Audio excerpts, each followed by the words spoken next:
Coming up on this episode of Crime Family. The atmosphere seemed fitting for a story that felt ripped from a gritty murder mystery novel, except this was true crime and real grief. There was a woman named Mary Jane Hill. She was found near the highway, and she had bronchitis, and so that's what the coroner said she died from. It was like natural causes, except she was found naked on the side of the road.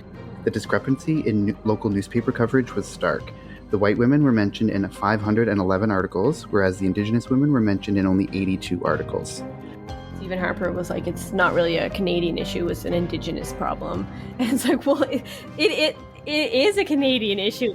This is why we're doing like a miniseries, so people's names are out there and so people can start caring about these women.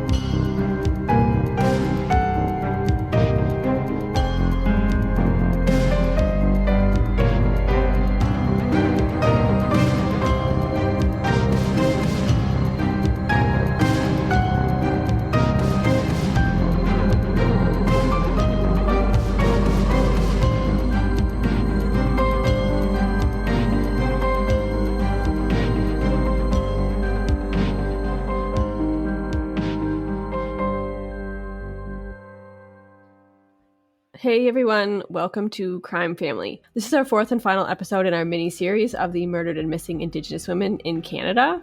And so today we are going to focus on the Highway of Tears. So going into this, what did you guys know or remember about the Highway of Tears? I knew a little bit about it. I knew basically the general information that anyone would kind of know if they knew a little bit about it, but I didn't know the in-depth information. So in preparation for this episode, I read a book on it, and so I know a little bit more now than I did before. Yeah, I'm gonna agree with AJ. I knew a little bit about it. I knew where it was, but I didn't know the in-depth story around it until I started reading some articles about it.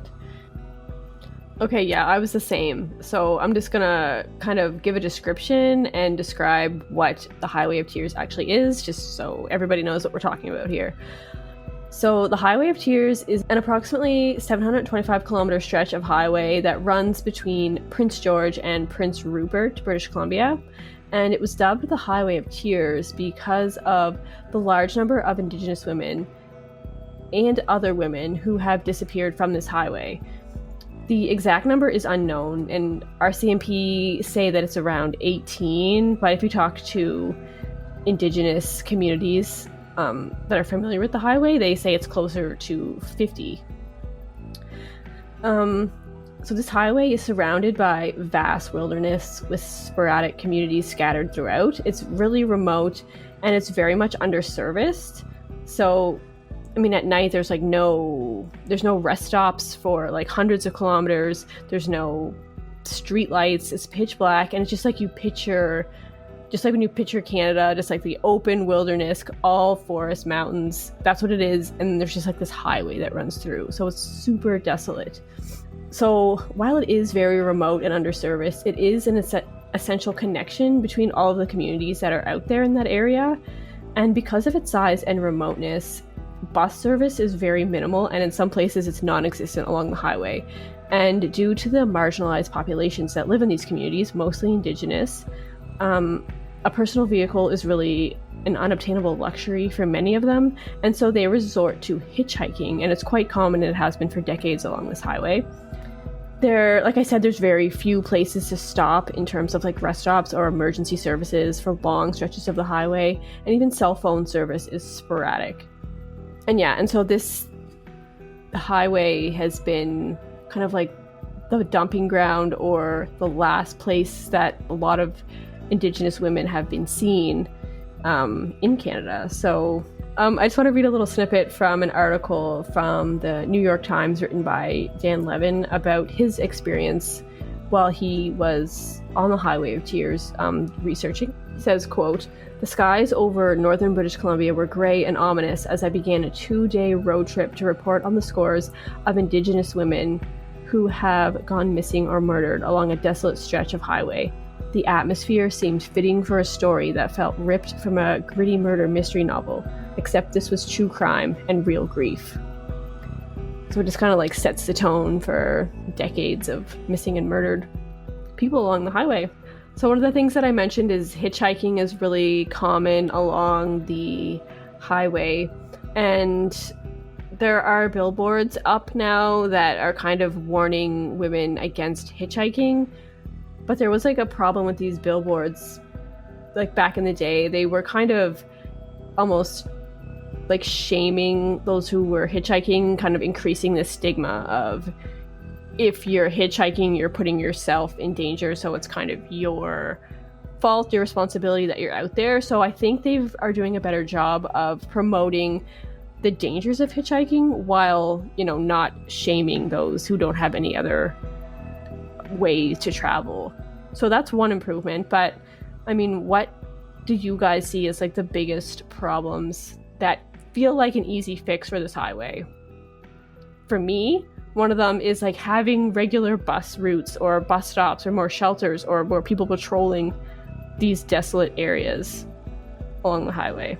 Yeah, so actually, when you're talking about that, I was actually going to mention like the bus route stuff, because in the book I read about the Highway of Tears, the book is called Highway of Tears, A True Story of Racism, Indifference, and the Pursuit of Justice for Missing and Murdered Indigenous Women and Girls, and it's by Jessica McDiarmid. And it describes like there was a whole inquiry done by the RCMP and really like the government as a whole, into like recommendations that can be done on the highway itself, to help protect people along the highway and obviously prevent some of this from happening.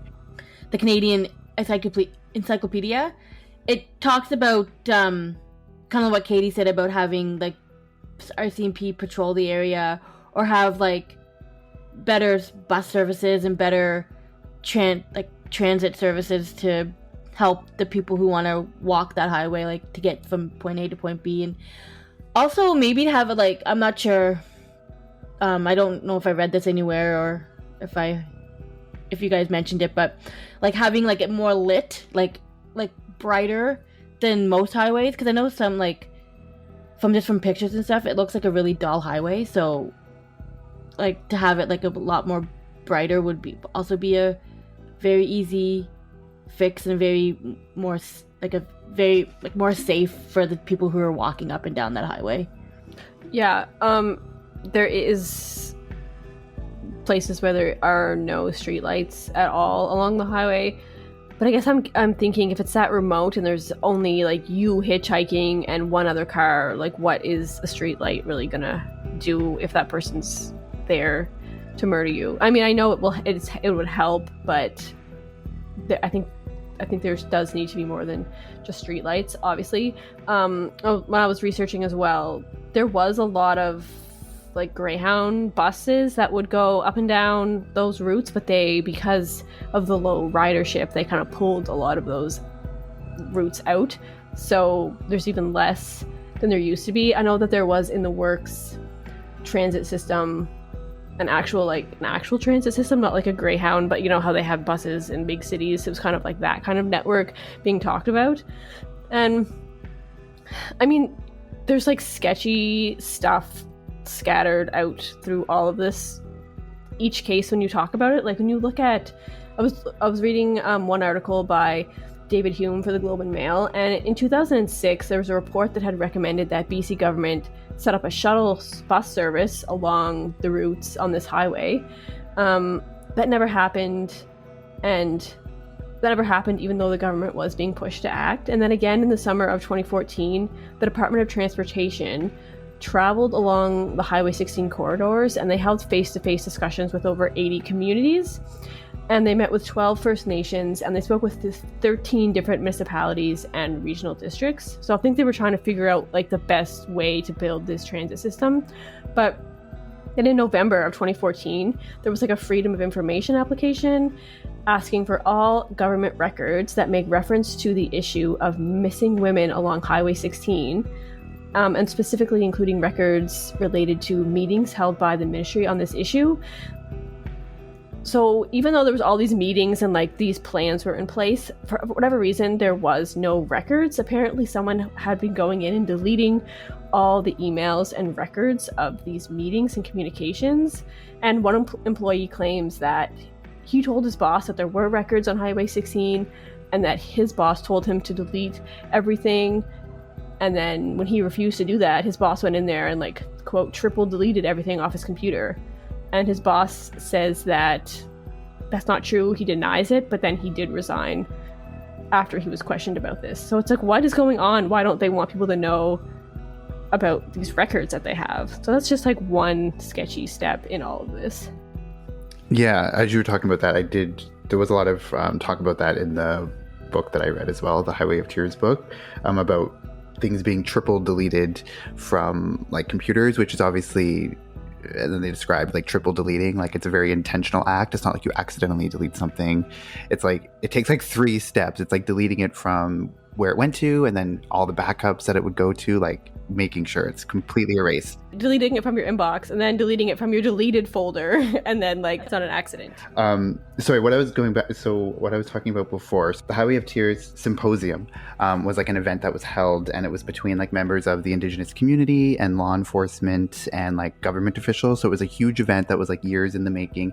And this is where they, people came and they told their stories. And it was really like when a lot of the like word was getting out about the Highway of Tears and that it was a huge problem. And then people were hoping that from the symposium, people were going to like present possible solutions. I mean, it was hopefully going to be like the beginning step in a lot of in helping the issue. But there were a lot of short-term recommendations that were determined during this. So kind of like a little bit what you said, there was like a shuttle bus to link each community along the entire highway, which might be helpful. So obviously preventing people from having to hitchhike as much. And then there was also an ask for increased RCMP patrols where it quotes, for a new policy whereby officers had to stop to check in with any girl or young woman that they passed hitchhiking and encourage her to find a safer way to travel. So it's basically just being more proactive, having the RCMP officers be more aware. And if they do come across somebody on the highway who's hitchhiking, and like also education too, like the symposium was really educational for a lot of people, and it was like being aware of the problem and then coming up with ways on how to remedy it. So that was one of the ways. Also Greyhound buses, like you guys mentioned, like having increased transit routes along there. Obviously that would be a huge help. Also, besides just RCMP officers, there was an ask for like public sector employees travel the highway more frequently and start like a female hitchhiker detection network, which would kind of be a way to like report where girls and women were hitchhiking and have more like check-in points along the route. So then it was like if they did go missing, there could be an easier trace of them. It's like, okay, this person was detected hitchhiking here and here. So just kind of having like a system sort of set up in that way. But obviously these things take money, they take coordination from a lot of different entities. So these were like suggestions, but then it was like putting them into action. And I think you need like government subsidies to help with these kind of things. So when I was talking about like Greyhound bus, how they were pulling services because like ridership had dropped like 50% or something. And it's like, well, that's a business. That's a company that makes money off driving people around. And if there's no business, then you can't expect them to be doing that while losing money, right? So somebody has to step in, like the government, to provide this money that, it's not going to make money, but it's going to help people along the way. So yeah, you definitely need more things like that, people stepping in, the government. And also, another thing about the highway itself, like one of the major issues is that there is very little cell phone service along these highways. So I just read an article the other day about providing more cell service to that area. The federal government and the provincial governments were supposed to like divvy out $4.5 million towards establishing cell service in this area, but and this like go the entire route, so from Prince Rupert to Prince George would be the whole, like, have more cell service. And so it'll the project will give residents a peace of mind knowing that they can reach out for help if they needed it. I don't know if it actually happened. I'm not sure if they actually put more self-service in there. That was just something back in April of 2021 when this article was released. But I didn't really go into much detail about it, but I know that they were planning on putting more self-service. Especially just to make people feel more comfortable. Because, like, have you ever... I don't know, if my phone dies and I'm out, like, downtown at the mall or something, I'm like, oh, you know, what do I do without my phone? Like, what if my car breaks down? What do I do? So I can't imagine being isolated completely on a remote road and have no way to contact anybody. So, yeah, I think that's definitely, like, an essential service that needs to be equipped out there. Yeah. And that was another thing. Yeah, that was another thing in the symposium that came up, was like installing emergency phone booths in these rural areas. So, like, because it also too is like assuming the fact that everyone, because we all, like, you know, the Indigenous communities, they are usually living in high rates of poverty. So to even assume that somebody even has access to a cell phone, you know, that might not even be a possibility. So even if there is cell service, like, they have to have a phone to connect to the cell service. So putting emergency phone booths along those highways too might be something that would be helpful. And also too, just something that came up in the symposium as well was just a suggestion that it kind of all starts with putting enough resources in the Indigenous communities themselves, because then people won't have to travel outside their communities to get things like basic medical services. Like, a lot of these communities don't have any of that in their own community, so they're forced to go to other towns and stuff to get these basic things. So if you just put it in the community itself and make sure all communities are equipped with those things, like, you'll have fewer people traveling along these routes just to get those things too. Yeah, that's definitely a good point. And I also think about something like tolls, not even like tolls that you have to pay, but like check-ins for like truckers that are driving. They have to check in, like, this was the company and the person driving the truck. So if something sketchy goes on, you can be like, this person passed this toll at this time, like this company. And I think that would help be like, even not even just trucks, just anyone driving along the highway would have to check in at certain spots to see who was where when. So when things happen, it's like, well, we know who was there. So I think that would be like a super helpful thing. You don't even have to pay. It doesn't have to be like a toll where you pay money, just a check-in point for everybody along the highway. And the thing about this highway as well is, like, it is really remote, but there's like tons of logging roads, like, in and out. So someone that would be comfortable with kind of those logging roads would also be really dangerous, because they could take somebody out on one of these roads where nobody else would really think about looking. So I mean, there have been bodies that have been found on these old dirt logging roads, but just dumped off to the side. So yeah, there's lots of, it's not just woods, there is these access points that go deep into the woods as well. Yeah, and that's the thing, it's like this book too has like details some of, like, obviously, I think, like, it touches on maybe not all of the cases, but many of them, and like the missing women along the highway. But in all of them, it's a very similar situation. You know, the bodies were found off some like logging road or just along some ditch along like the highway. Or yeah, like you said, there's lots of these logging roads in and out of these different isolated areas. So a lot of those areas is where these bodies were just like discarded. So that's like leading off the highway too, not just on like the main stretch of highway. It's like in these little nooks and crannies along the route too, where people just kind of assume like, oh, no one's going to really be traveling this way or like be looking at this specific spot because it's not even along the main. Yeah, and there's a lot of cases that people had disappeared from the 1960s and 70s that still are unsolved. So, like, when you guys think, what cases kind of stand out to you the most when you think about the Highway of Tears?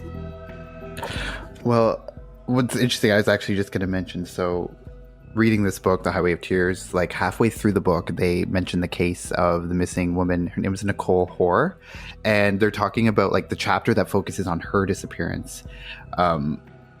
It's talking about like she goes missing, and then her family like reports it, and then there's like a massive, police attempt, like the investigation starts, and I'm like, oh, this is kind of like not in line with like everything that was in the first half of the book. And then I find out she went missing along the Highway of Tears, but she was a white woman, and that was the huge like thing in the book. I was like, oh wow, like now because every other chapter it was like this person goes missing, nothing's really done by the RCMP or anyone in law enforcement, and then all of a sudden, like this chapter, it's like talking about this huge effort, and then and also too, it goes into a little bit about like Nicole's family, because they attended the symposium, and a lot of they were talking a lot about too, like the guilt that they felt, because it's like, yes, everyone's giving this case attention, and they were all obviously happy for that, but like when they heard the stories of all of the other all the indigenous families who didn't get that attention, it's like they almost suddenly felt guilty, when it's like they shouldn't feel guilty because their daughter went missing and was murdered or she went missing just the same as theirs. But they were talking about how, you know, they almost felt like bad because of all the attention that they were getting.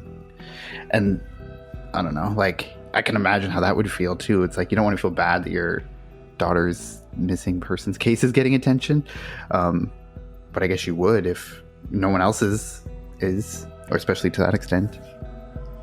Yeah, like definitely I can see that's like a tough situation, but also like you see like there's racism in like the RCMP and communities today against Indigenous people, and of course it happened back then too. And one example that I have here, so it was in 1974. There was a 21-year-old girl named Corrine Thomas, and she was deliberately struck by a truck who was driven by this like racist redneck named Richard Redekop, and she was just like standing on the highway or walking along the highway, and she was pregnant, and he just, you know, swerved and ran into her. She died, and her baby died as well.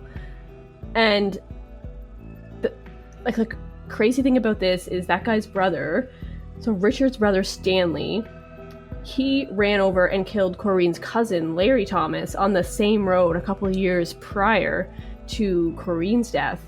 And according to Judith Timpson, who was writing for Maclean's magazine, the same judge that was involved in both of those cases, so both Richard and Stanley's cases, they were both let off on, you know, oh, these were accidents that had happened.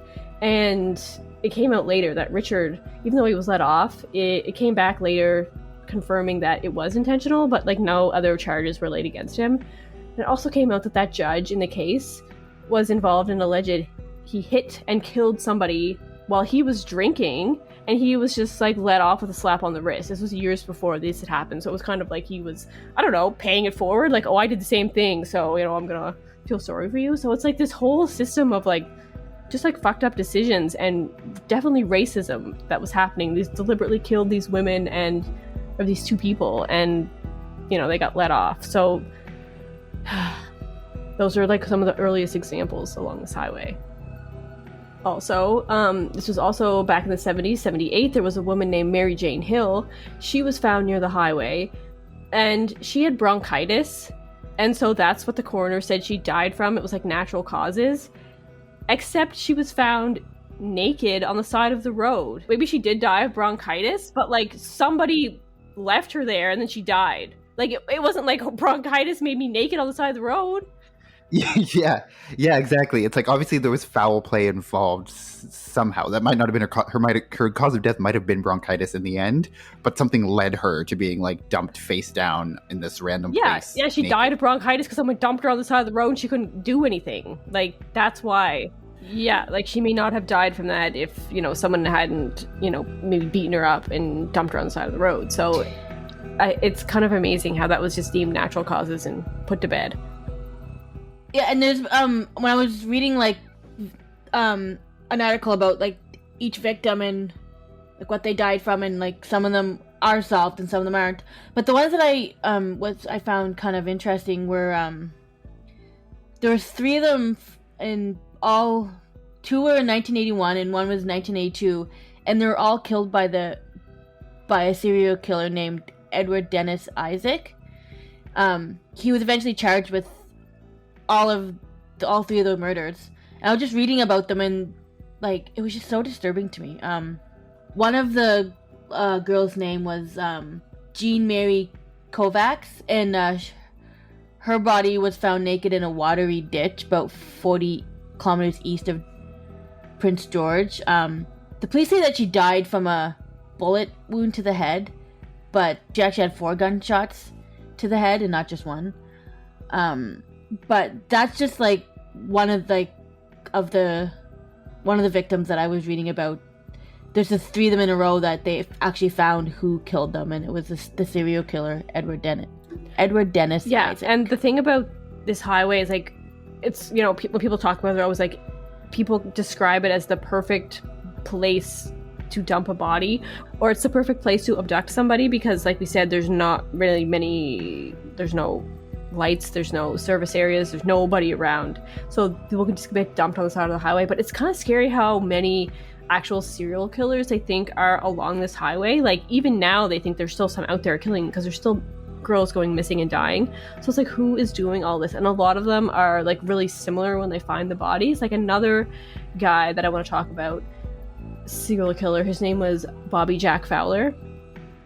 And so this guy, he lived like a transient lifestyle, and he was originally from the States, so he lived in Texas, but he kind of jumped around throughout the States and in BC a little bit throughout his life. And some think that he jumped around to city when he had done something that he needed to get away from or didn't want to be identified for. So he would do something and then, you know, bail. So his connection to the Highway of Tears is that he once had a job as a roofer in Prince George, and he was a suspected serial killer, and they not connected him, but some sources say that up to 20 women he is connected to, and 9 of them are from BC. And he was only ever charged with 1 murder. He was caught when he actually tried to kill another woman. They were together in some motel or something, and he grabbed a rope and tried to tie her legs up, and he told her that she was going to end up in the ocean. She was able to like jump out a 2nd-story window. She was completely naked. She was yelling for help, and the cops were able to catch Bobby as he was packing up his car, getting ready to leave, and that's how they caught him, and his DNA matched a murder victim that they had found. So Bobby Fowler, he was one of those guys that would go to bars and like pick up girls a lot and take them back to hotels or motels. He'd also pick up hitchhikers along the highway a lot, and he would sexually assault them. And he said he believed that these women that he picked up, they wanted to be sexually assaulted. Like that was kind of their goal for the night. And that was his rationale, I guess, to why he did it. So he died in jail in early 2000s. But his DNA is still like on record and being used when they find bodies to see if it matches anybody. He was convicted of killing Colleen McMillan in 1994, and he was a suspect for the murder of Pamela Dorrington and Gail Ways. And it's because like Colleen disappeared. She was hitchhiking. She was 16 years old, and she was found nude along the highway. And those other 2 women were also found in similar ways, so they feel like it's connected. But he's only ever been charged with 1, so I mean that's pretty scary. This guy was operating in the 70s.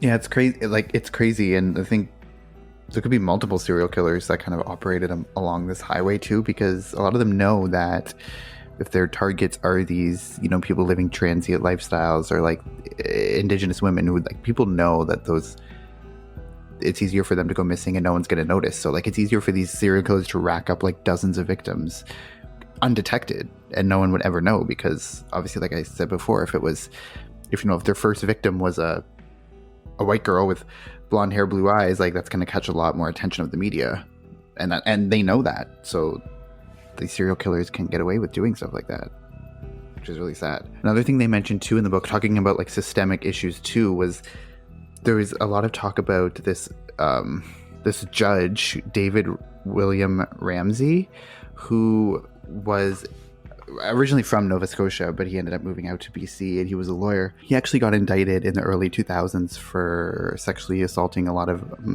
young or minors, and he obviously lost his license and went to prison for it. But a lot of those people that he would sexually assault would then end up in his courtroom. He would be, you know, judging. He'd be the judge in that case, and a lot of these women in these cases were the people that he had sexually assaulted. So it's just crazy to think, like, obviously he's in this position of power, and a lot of them were Indigenous as well, so he was a whole other thing, part of the system too, of like systemic, disgusting, predatory people. And that kind of ties into it as well too, because no one came forward for a long time too because of his position of power. So it's like a lot of things at play here. It's like not just like the geographic location of this highway and obviously the systemic issues with the victims, but it's just a lot. Yeah, it's crazy how, like we mentioned this before in another episode, how little trust these communities must have for like the authorities because of like shit like this. So they can't even trust, the judicial system. So like going back to serial killers, there is another more recent serial killer that was convicted along, killing people along the Highway of Tears as well. So this story of this guy starts on November 27th of 2010. And there was a guy named Cody Lejabakov, and he was pulled over by an RCMP constable named Aaron Keller. And the reason this cop pulled him over was because this guy, Cody, was pulling out from a dirt logging road, and he wasn't just pulling out, but it was like kind of like frantic, like going really fast at night, pulling out of this dirt road. And the officer felt like this was a weird situation, so he calls for backup, but he also pulls him over. He finds alcohol in his truck, and he sees some suspicious things, like a backpack in his truck that looks out of place, like it looked more like something like a kid or a teenage girl would wear. And he finds a bloody pipe wrench, a utility knife, and Cody was wearing shorts, and there was blood all over the shorts, and he had blood on his face as well. So he's like, this is a very weird situation. And it's November in like northern BC, so we know it's going to be like freezing. And it was dark. It was like past 10 o'clock. So this is super weird. And this officer, he calls a conservation officer in because he's thinking that Cody is illegally hunting out one of these back roads. That's why he has blood all over them. And when he is questioned, Cody is like, oh yeah, I was illegally hunting, but I found a deer. I didn't shoot him. I took that pipe wrench and like bashed this deer over the head and then put him in my truck and then dumped him along the road. It's like, why would you go through all that trouble and not even keep a deer that you illegally went out and bashed in the head? Seems kind of weird. Cody didn't have an answer for this. So they go out and they're searching the ditches, thinking they're going to find this body of a deer, but they actually find 15-year-old Lauren Leslie, who, comes out later that Cody had murdered her. And he's arrested, and they're searching his house, and they find blood and DNA from other victims as well. So Cody's actually arrested, and he's convicted with 4 counts of murder. He killed Cynthia Mast, who was First Nations, Natasha Montgomery, who was First Nations, and Jill Sachenko, along with Lauren Leslie. And all of them, except Lauren, lived that lifestyle, like the marginal lifestyle. They were into sex work, and they had drug addictions. Natasha's DNA was found in Cody's apartment on an axe that was stored in his closet, but her body was never found, but he was charged with her murder anyway. But the crazy thing about this is that this guy was only 20 years old. So he had murdered 4 people by the time he was 20. He started when he was 19, and he was caught when he was 20. So he's like one of Canada's youngest serial killers.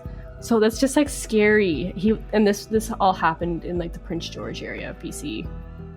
It's crazy too, and I feel like this highway is like allowing these people to easily commit to these murders. Many murders for a long period of time, or I guess in his case it was a short period of time, but like it's kind of like, I don't know, for lack of a better word, it's like a playground for these people. It's like they can like do these things, get very little attention, like no media coverage will come from these missing women, and like they can just go on their merry way without having to really like worry that they're going to be caught or something. So it's like crazy to me. Yeah, do you think most of these are done by serial killers, or do you think a lot of them are one-offs as well? Like, to me, I think you think of that road and like truckers and people that are traveling, a trucker could pick up a hitchhiker and then even kill her and then dump her like somewhere else in Canada, even like Ontario, even Quebec, that far. Like Northern Ontario is also super remote as well, so they could dump them in Ontario, and there was no way to connect these. If they might never even find them, but if they do, there's no way to connect them. So it's like, I feel like a lot of that is happening as well. Yeah, I was thinking of that too. Yeah, I was gonna say, like, I think there's a lot more serial killers out there who have killed some of these innocent women, and it's kind of scary to think that they could still be alive, and like we don't know where they are or who they are. It's kind of sketchy. That's the thing too. Like going into that, it's like that's why it's so hard to predict what the actual number of victims is, because like you said, they could be like murdered along this highway and then dumped anywhere along Canada, like anywhere in Canada along these routes, right? Like you said, if it was like a random trucker who's just driving cross country anyway and then just like dispose of the body anywhere. So it could be like hundreds and we don't even know. And no one's gonna, like, obviously if someone's found in like super rural northern Ontario, they're not gonna think to connect it back to the highway, you know? So, and especially if they find it like a long time after and the body can't be identified, it's just like one of those Jane Does, so they have no idea like who it even is. So yeah, and it makes me think that there might be like a dumping ground somewhere out in the woods. If there is a serial killer, that's where they're dumping them, or like even like a ring of people that know about these back roads that this is where they dump them because no one's ever found them before. I think that kind of thing always creeps into my mind as well. Yeah, I wanted to mention that, like, back in 1981, when the investigations were started back in the 70s when this whole thing started, but like in 1981 to around 2005, the RCMP had organized this like conference to investigate the growing number of unsolved cases of murdered and missing women on Highway 16, and the officers, like, there were like 40 police officers and detectives from British Columbia and Alberta that attended this conference. And it was supposed to be a conference that included like reports of suspicious vehicles and the names of persons of interest. Initiatives identified like prime suspects in like certain cases between 1981 and 2005, and they made up this project. It was called Project EPANA 2005, and it was like to find like it was supposed to be in response to some commonalities between the murders, and it was done on like 3 specific murders of 3 women. They were Alicia, Germaine, Roxanne Theria, and Ramona Wilson. This project was just to help investigators figure out like I said, the commonalities of the women that are gone missing and like how they went missing and how they were murdered and stuff like that. And they came up with EPANA because it was a name. It was named after like an Inuit word. So anyways, like this whole project had like 3 criterias when reviewing the cases of missing and murdered women. The 3 criterias were like the victim was involved in high risk activity that would expose them to danger, such as hitchhiking or being involved in a street trade like prostitution. The second criteria they looked for was like the victims were last seen or their bodies were discovered within 1 mile of British Columbia's Highway 16. And in 2007 they had broadened that to include Highway 97 and Highway 5. And the third criteria was like they were all female. In 2005, when this project was first launched, the RCMP identified 9 victims who had gone missing. It was just like this whole project of figuring out like what these women had in common and what, how their bodies were found or where they were found. Well, it was a task force, right? Like, I feel like they always come up with a task force like in response to like, you know, like when they get called out for like mishandling an investigation, then they'll like put a task force together to like focus on that. That's what I always think. Yeah, that's what when I was reading it, that's basically what it kind of sounded like. Some Indigenous groups claim that there are more like missing and murdered Indigenous women like outside of the project.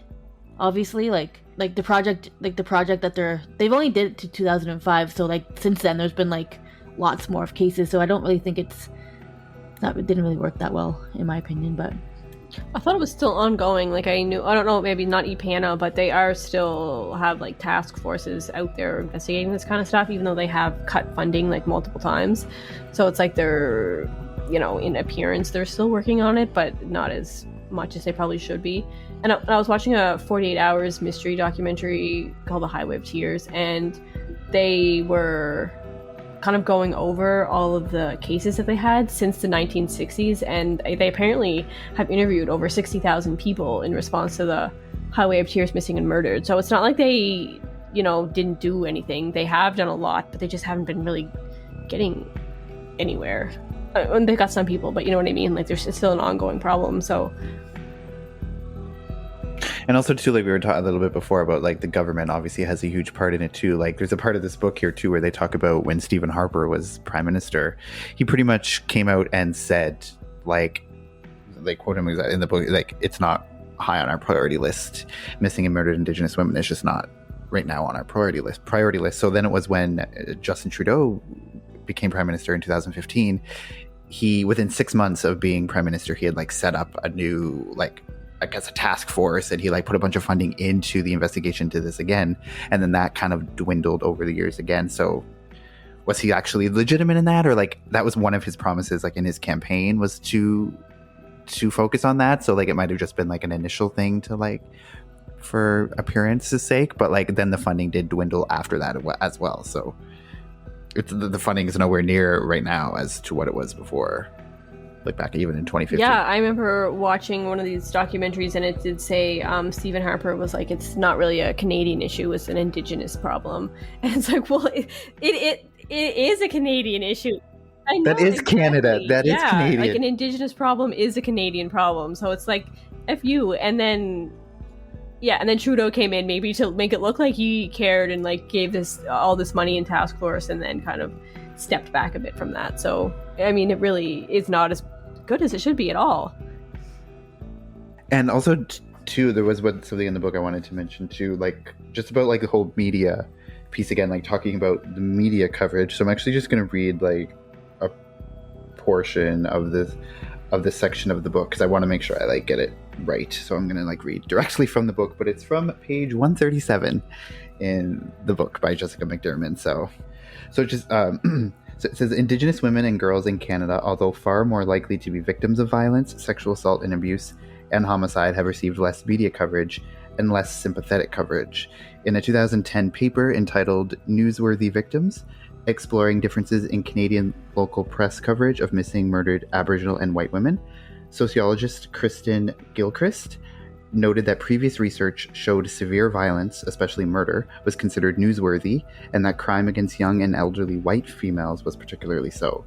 Within news coverage, a hierarchy of female victims was evident, with a divide between those deemed good, innocent, and worth saving, and those considered bad, unworthy victims beyond redemption.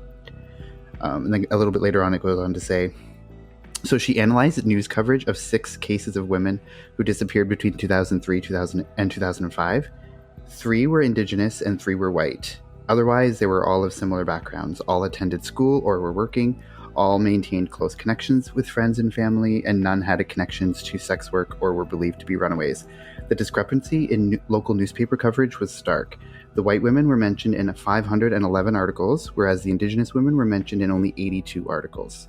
When broken down to only count articles focused on the cases, the 3 white women accounted for 187 stories versus 53 stories about the Indigenous women. And the articles about the white women were longer and more likely to appear on the front page, and there were marked differences in how the victims were portrayed.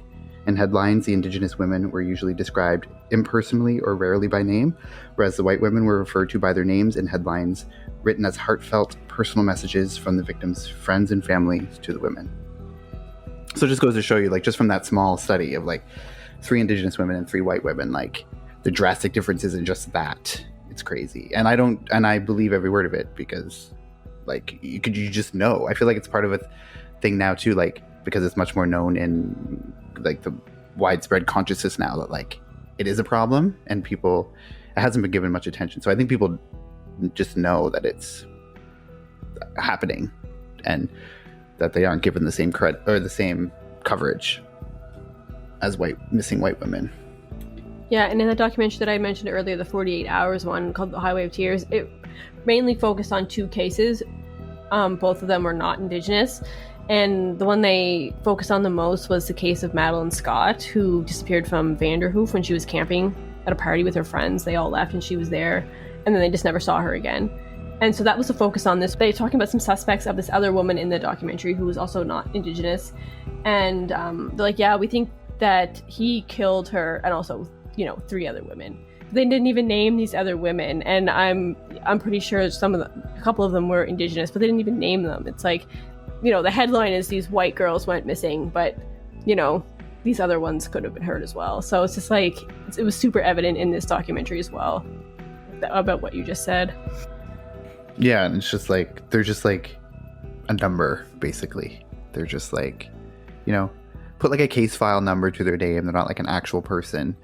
And also too, like that, the thing I read too said that like the headlines about the missing white women were like, went into like, oh, there was such an amazing person, and then all their friends and family would speak about how an amazing person they are, and then like the Indigenous coverage was like, if they even said their name, that was a plus.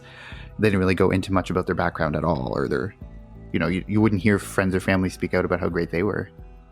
Yeah, I was gonna say, like, even like when we were doing our own cases for this miniseries that we've done, like just finding like enough information on just like one case just to like get their name out there was even hard. Like there's like hardly anything on like most of these women, like who murdered them or like how they were murdered, and like it's so sad because like social media these days is so widespread, and you feel like there's so many different ways to like speak out about Indigenous women, but there's like nobody seems to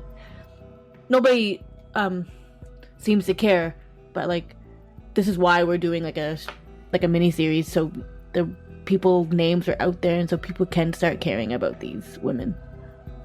And also too, like a lot of stuff, like there's a lot of connections too, like obviously the Highway of Tears is in British Columbia, and then there's a lot of talk in the book about like the downtown east side in Vancouver. So there's like a lot of theories or something that a lot of these missing women they were hitchhiking, they got into a car, they ended up in Vancouver, and then just ended up in the downtown east side and like are somewhere still like in that. And obviously the downtown east side is notorious across Canada. It's like huge homelessness problem, huge drug problem, mental health, like all of that. So that's kind of tied in there as well. And then also there's a lot of talk in the book about Robert Pickton and like how early on into that investigation, a lot of the resources were strapped, and like a lot of police officers, RCMP officers, were taken off of the Highway of Tears cases and then put onto the Robert Pickton case. Even that one took a long time for them to solve. But a lot of his victims too were like sex workers, like from the downtown east side. So kind of like just all like jumbles together there, but there is definitely a link between those issues as well. Yeah, and in this one paper I was reading called Hitchhiking and Missing and Murdered Indigenous Women, a Critical Discourse Analysis of Billboards on the Highway of Tears. And just one stat that came from this paper was that there over 1/4 of the missing and murdered Indigenous women have disappeared. So 1/4 of all in Canada have disappeared from British Columbia, and these are linked to the Highway of Tears and the downtown Vancouver east side. So it's like 1/4 of all missing women in Canada are from these two like places in Vancouver, the Highway of Tears and downtown east side. So it is a super huge problem. And like you said, it probably is connected a lot. Maybe a lot of these women did hitchhike along the Highway of Tears, end up in Vancouver in that lifestyle, and are just never really seen again. Definitely a huge connection there. And I still can't get over. I remember a couple of weeks ago when you talked about your, like the first part of this miniseries, when you talked about that case of that woman who wasn't reported missing for 40 years. Like to me, I couldn't get over that when you said that, and just think like a lot of these people, like, a lot of, if they're Indigenous, if they don't have contact with their family, like they're losing contact. So they're not necessarily considered missing for a long time. They just kind of end up in the downtown east side, and their family just doesn't, either doesn't notice or they don't say anything because they're just like, they're not really close with them anyway. And also it ties back to like all the residential schools and the trauma there, like addiction, mental health, like run rampant in these communities. So a lot of them do just like have little connection to their families, so it's easier for them to just like have their families not even advocating for them either. But there are lots that have their families advocating, and even that seems to not be enough. Yeah, I was just like, I'm just saying, like, it's just so hard to like fathom like why, like I can't get over why these women are not important enough. Like I feel like if it wasn't for podcasts like us or like other podcasts out there who've done like this type of episode, or like episodes on Indigenous women, like I feel like that's the only way people know about these cases, and that's really sad because people need to know about, well, not just like missing and murdered people, like about the Indigenous background and history of itself. Like we just had like a truth and reconciliation like day of like for Indigenous people, and like that's still not enough though. I feel like there still needs to be like a ton more to do about that, like learning about more, just more of like the injustice stuff. Yeah, like I think we just need to learn more and know more about it, and like just speak up. Yeah, I think there's a lot that's happening on the community level. Like in one of these documentaries, it was like in Vancouver every year they do like a big parade and a march, but that's really localized. It's not like a huge event and not huge news. With something like we had mentioned before, like the Gabby Petito case, right? Like that blew up across the world, and it's like there's mass murder happening here, and it's, you know, kind of just communities separately that are worrying about it. So it definitely is not as well known or being looked at as closely as it should be, for sure. Yeah, crazy.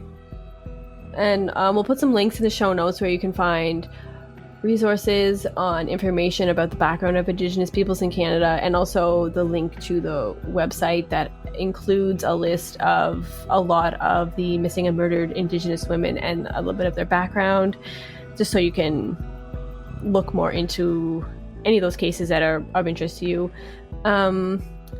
And there's lots of resources out there where you can support Indigenous communities that are close to your community. I think it's important to note that if you are supporting things like the Every Child Matters movement with the orange shirts, that you purchase a shirt that is from an actual organization that's going to contribute to the Indigenous community, not some cheap knockoff site that you're just paying them for a shirt. Like it shows your support, but your money's not actually going towards somebody that's helping. Yeah, don't buy it off Amazon. Don't go to Walmart and buy. Yeah, don't go to Wish. Like just like those cheap sites. Like I never even like really clued into me. Like, you know, you're wearing your shirt showing support, but actually support like an organization that's going to contribute that money to those organizations. So that's just like a side note. Yeah, yeah. I mean, like wearing the shirt is good in of itself, but like go the extra mile and actually pay or like buy it from an actual organization that's going to help the community.